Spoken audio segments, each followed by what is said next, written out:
आप पहले इंसान नहीं है जो मुझे इतना गौर से दिख रही है। ऑलरेडी 22 ने रिजेक्ट कर दिया है, आप 23 भी हो। मैं तो पहले ही एक्सेप्ट कर लेता हूँ कि ना ही होगा, लेकिन मेरे मम्मी पापा की ज़बरदस्ती की वजह से बार बार मुझे ये करना पड़ता है। वही उनका पुराना इमोशनल ब्लैकमेल कि बेटा शादी कर ले, हमारे जाने के बाद तेरा क्या होगा, बहुत चिंता लगी रहती है। अरे जो होगा होगा, वो सोच के मैं अभी से क्यों परेशान हूँ। आप कैसे हैं?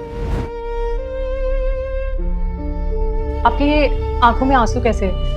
आप ठीक तो है ना? क्या है ना, आज तक किसी ने मुझसे मेरा हाल कभी पूछा नहीं, तो इसीलिए बस ऐसे ही। आप बताइए अपने बारे में, आप कैसे हैं?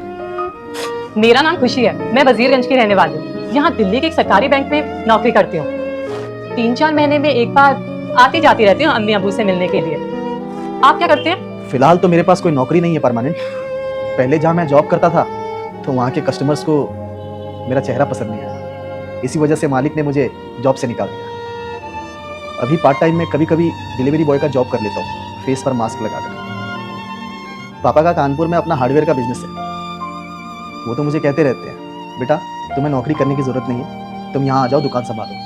पर खुशी जी, मुझे अच्छा नहीं लगता। मैं चाहता हूँ अपने मेहनत के दम पर कमाऊँ। ये जो बड़े बड़े पैसे वालों के लड़के होते हैं ना, जो पार्टी करते हैं, ऑडी में घूमते हैं, महंगे कपड़े महंगे फ़ोन चलाते हैं, जो बाप का पैसा खूब उड़ाते हैं, सही मायनों में खुशी जी इनके पास अपना खुद का चवन्नी तक नहीं होता। बस मैं उनमें अपना गिनती नहीं रखना चाहता, इसीलिए कानपुर में अपना सब कुछ छोड़कर यहाँ दिल्ली में नौकरी की तलाश कर रहा हूँ। आपने पढ़ाई कहाँ तक की है?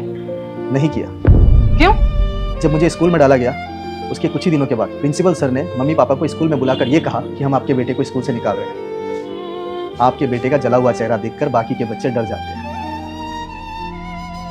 खुशी जी, उस दिन मम्मी पापा घर आने के बाद दोनों ने मुझे गले लगाकर खूब रोए। बस जी, तब से लेकर आज तक, चाहे स्कूल हो, नौकरी हो, लड़की हो, कुछ भी हो, कोई ना कोई रीजन बनाकर रिजेक्ट कर दिया जाता हूँ।